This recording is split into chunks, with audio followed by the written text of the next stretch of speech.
श्रद्धा बिना नाम जपना बेकार है। एक गांव में एक साधु महाराज रहते थे।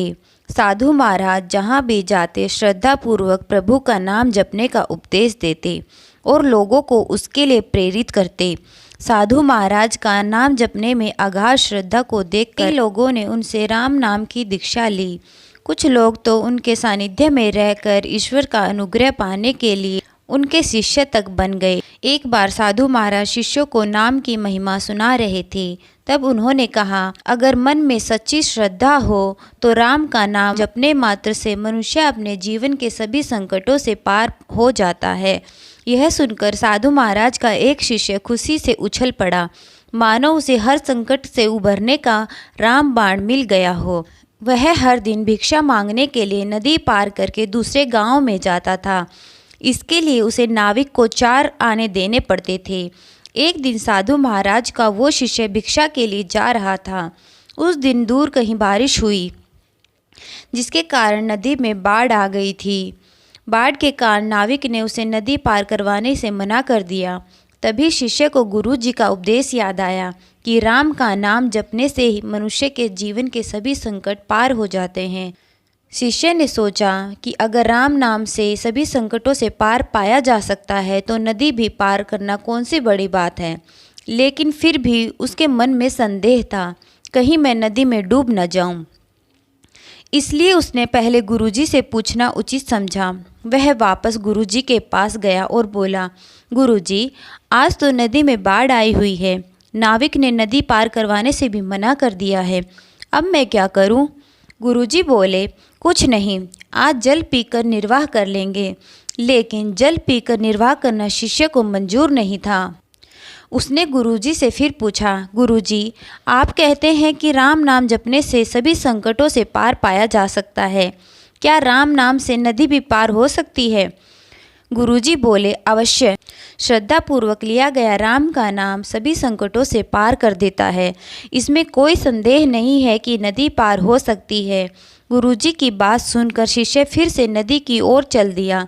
शिष्य को पक्का विश्वास तो नहीं था कि वह नदी पार हो जाएगा, लेकिन फिर भी राम नाम की परीक्षा लेने के लिए वह नदी में उतरा। उसने एक बार राम बोला और एक कदम आगे बढ़ाया तो उसे कुछ नहीं हुआ। 2 बार राम राम कहा और फिर आगे बढ़ा, उसे कोई प्रभाव नहीं दिखा। अब वह राम राम बोलते बोलते नदी में आगे बढ़ने लगा।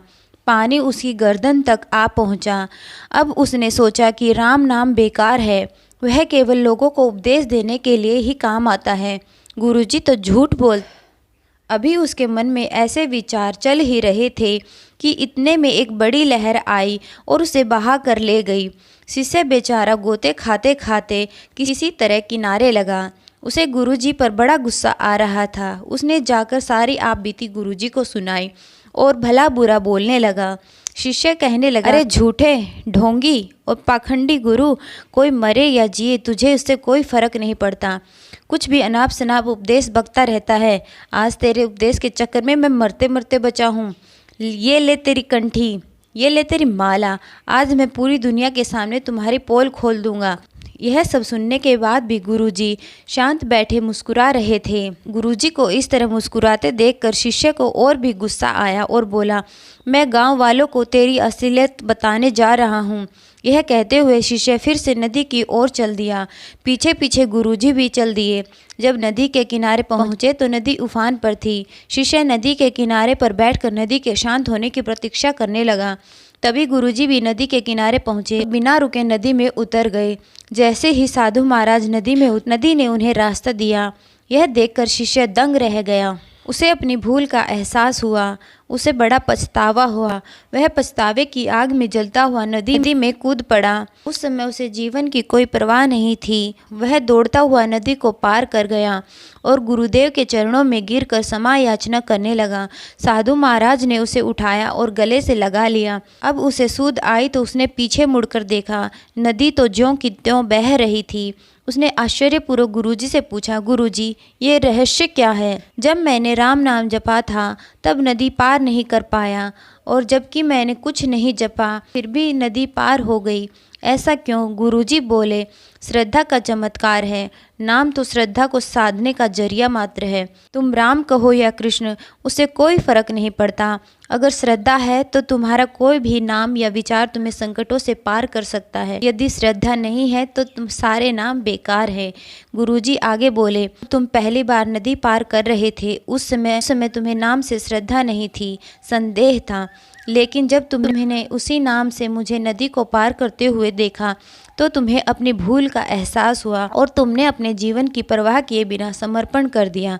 यही श्रद्धा है। धन्यवाद दोस्तों। अगर आपको हमारी यह कहानी पसंद आई हो तो please like share and subscribe our YouTube channel Panchatantra की कहानियाँ। Thanks for watching.